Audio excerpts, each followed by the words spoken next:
Rahul Gandhi. Sorry sorry sorry sorry sorry.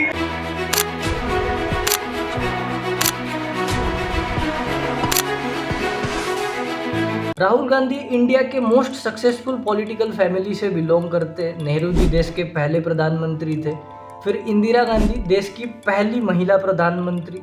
Rajiv Gandhi भी देश के प्रधानमंत्री रहे हैं। इसीलिए राहुल गांधी जैसे ही पॉलिटिक्स में घुसते हैं उनको नेपोटिस्टिक पॉलिटिशियन का नाम दिया जाता है। फिर उनको पप्पू के नाम से बुलाया जाने लगा।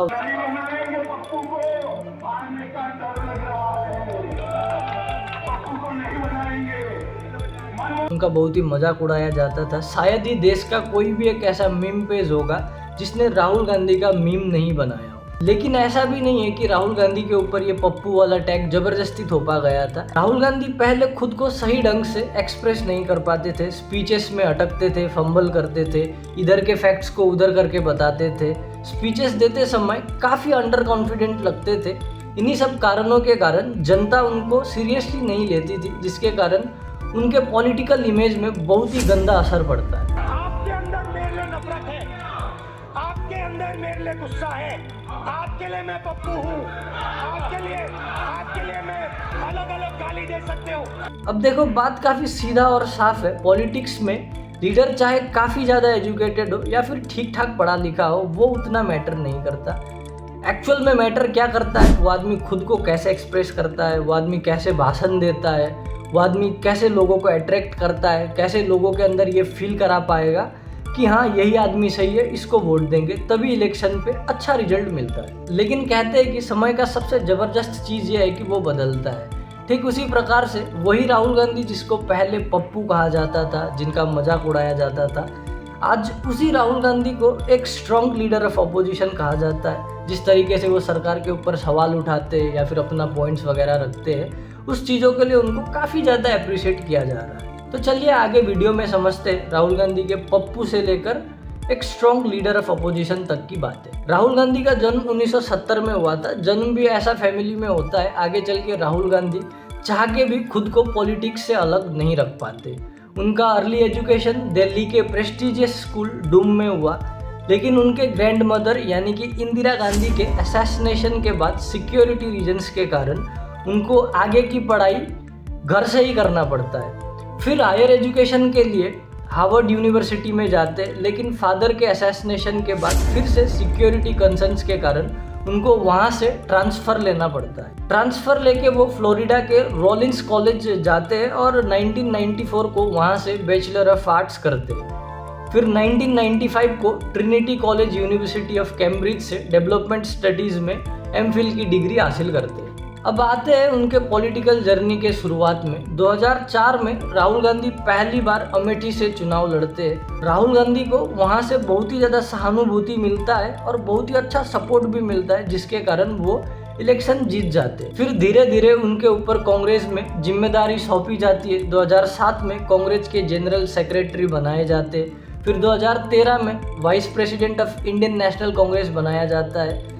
अब यही वो पीरियड था जिसके आगे पीछे यानी कि 2010 के बाद से उनके स्पीचेस और स्टेटमेंट के ऊपर मीम बनने लगा, जिसके कारण वो लगातार इनएक्सपीरियंस्ड और कम पॉलिटिकल अंडरस्टैंडिंग वाले आदमी साबित हो रहे थे। फिर 2019 के इलेक्शन में कांग्रेस को सिर्फ 52 सीट मिलता है। बीजेपी एक बार फिर से बहुमत में अपना सरकार बनाता है। इसके बाद राहुल गांधी थोड़ा सा कवरेज से दूर चले जाते। फिर 2022 के सितंबर के महीने में राहुल गांधी भारत जोड़ो यात्रा शुरू करते हैं, जो कि उनके पॉलिटिकल करियर का एक बहुत ही बड़ा टर्निंग पॉइंट होने वाला था।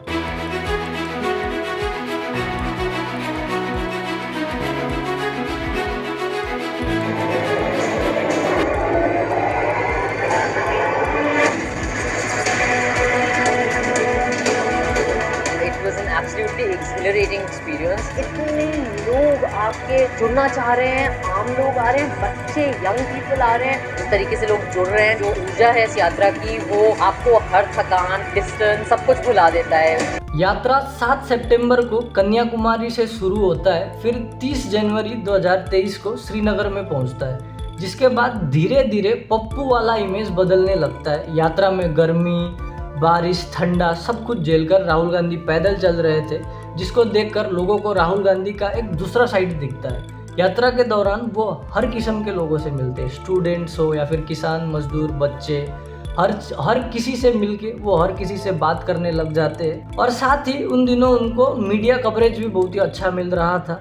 और खुद राहुल गांधी का हो यूट्यूब चैनल हो या फिर कांग्रेस का सोशल मीडिया हैंडल हो, इन सब चीज़ों को वो बहुत ही अच्छे तरीके से प्रेजेंट कर रहे थे, चाहे वो शॉर्ट्स बना के हो या फिर कुछ मीम्स वगैरह बना के हो, वो उन चीज़ों को वायरल कर रहे थे। और इसी दौरान राहुल गांधी के पीआर टीम ने भी बहुत ही अच्छा काम किया। जब भी आप इंटरनेट पे जाते हो, जब भी आपको नरेंद्र मोदी का हो या फिर राहुल गांधी का भी हो, कुछ ऐसा वीडियो देखता है जिसको देख के आपका मन से खुशी मिलता है, कुछ काइंड टाइप का उनका नेचर दिखाया जाता है, तो समझ जाइए कि उसमें पीआर का गेम चल रहा है, वो आपको बेवकूफ़ बनाया जा रहा है। और इसके बाद लोगों का नज़रिया बदलने लगा और ये चीज़ बहुत ही सही ढंग से काम करती है, जिसके मुताबिक 2024 के इलेक्शन में कांग्रेस 52 सीट से एक ही बार 99 सीट में पहुंच जाती है। लेकिन इस बार भी बीजेपी कोalition गवर्नमेंट बनाता है, लेकिन राहुल गांधी को इस बार लीडर ऑफ ऑपोजिशन चुना जाता है। अब देखो, किसी भी देश का डेवलपमेंट या फिर कानून व्यवस्था को अच्छे तरीके से मेंटेन करने के लिए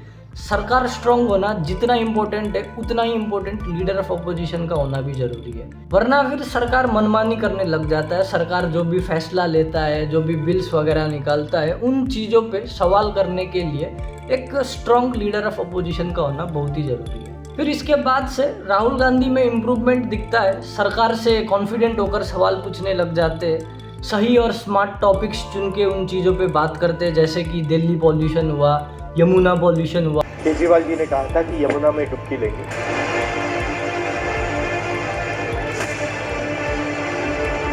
2025 हो गए हैं, 5 साल हो गए हैं। मैं नहीं देखा हूँ कि हमारे सरकार जो दिल्ली सरकार है, कभी जमुना मार्ग होता था, बस इधर से सुनते हैं, इधर निकाल देते हैं। आके डुबकी लेनी चाहिए। यहाँ पे आप देखिए, इसमें एक ट्रक मच्छी ला के डाल दो, तालाब के सारे मर जाएंगे। नाला सीवर उवर सब इसी में छोड़ रखे हैं। ये जमुना में ये कहाँ तक झेलेंगे? कचरा है, गंद है, पोल्यूशन है, कोई काम नहीं किया जिसका मेंटेन। अडानी के ऊपर या फिर रिसेंटली उन्होंने वोट चोरी के ऊपर बात किया था।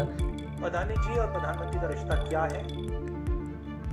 जो डिफेंस कॉन्ट्रैक्ट्स अदानी जी को दिए जा रहे हैं, वो क्यों दिए जा रहे हैं? देखो, हमारा देश करंटली चाहे वर्ल्ड का 4th लार्जेस्ट इकोनॉमी हो, लेकिन यहाँ पे गरीबी भी चरम सीमा पे। ऐसे देश में अगर आप अडानी के ऊपर बात करोगे तो आपको सपोर्ट जरूर मिलेगा। ये बहुत ही स्मार्ट एक टॉपिक चुनने का तरीका है। फिर उन्होंने वोट चोरी का मुद्दा उठाया। महाराष्ट्र चुनाव के बाद जब हमें डाउट हुआ, हमारे गठबंधन के सारे नेताओं ने प्रेस कॉन्फ्रेंस की और हमने इलेक्शन कमीशन से कहा कि आप हमें वोटर लिस्ट दीजिए, वीडियो रिकॉर्डिंग दीजिए। इलेक्शन कमीशन ने मना किया। ना उन्होंने हमें वोटर लिस्ट दी और ना उन्होंने वीडियो रिकॉर्डिंग दी। डाउट हुआ, क्यों नहीं दे रहे, क्या कारण है? तो हमारे दिमाग में सवाल उठा, क्या इलेक्शन कमीशन बीजेपी की मदद कर रहा है? क्या इलेक्शन कमीशन ही इलेक्शन को चोरी करवा रहा है? जिसमें उन्होंने क्लेम किया कि बीजेपी वोट चोरी कर रहा है और election commission of India BJP का साथ दे रहा है। और उन्होंने कुछ ऐसे तरीके बताए कैसे वोट चोरी हो रहा है। मैंने इस चीज़ के ऊपर पहले भी डिटेल्ड वीडियो बनाया हुआ है, आप देख सकते हो। तो उसमें राहुल गांधी ने बहुत सारा क्लेम्स किया। उसमें से कुछ क्लेम्स झूठे थे, फेक थे, और कुछ क्लेम्स जेन्युइन भी थे। लेकिन इस पर्टिकुलर मुद्दे ने देश में केओस क्रिएट कर दिया था और बहुत ही ज़्यादा लोग राहुल गांधी के फेवर में आ गए थे। अभी भी बहुत सारे लोग राहुल गांधी के सपोर्ट में। अभी भी आप कहीं पे भी देखोगे तो वोट चोर ये वगैरह चल ही रहा है सोशल मीडिया पे। अब ऐसा भी नहीं है कि इस टाइम पे राहुल गांधी ने जो भी मुद्दे उठाए या फिर जो भी बात किया, सब कुछ सही बात किया। राहुल गांधी ने कुछ ऐसे भी बात किया जो कि एज ए इंडियन काफ़ी शर्मनाक था, जैसे कि ऑपरेशन सिंदूर के टाइम पे सरेंडर वाला बात कर। फिर डोनाल्ड ट्रंप ने सही कहा था, इंडिया एक डेड इकोनॉमी है, ये कहना। Everybody knows that the Indian economy is a dead economy. Are you people not aware of this? अब देखो, चाहे आप राहुल गांधी को पसंद करते हो, राहुल गांधी के सपोर्टर हो, या फिर नहीं आप मोदी जी को सपोर्ट करते हो, उनके सपोर्टर हो, लेकिन ये बात मानना पड़ेगा कि पिछले कुछ सालों में राहुल गांधी का लोकप्रियता काफ़ी बढ़ रहा है। अब अंत में सवाल यही आता है कि क्या राहुल गांधी फ्यूचर में हमारे प्रधानमंत्री बन पाएंगे? क्या उनको जो भी सपोर्ट्स वगैरह मिल रहा है वो सिर्फ इंटरनेट में मिल रहा है, या फिर वो सपोर्ट इलेक्शन के रिजल्ट में भी दिखेगा?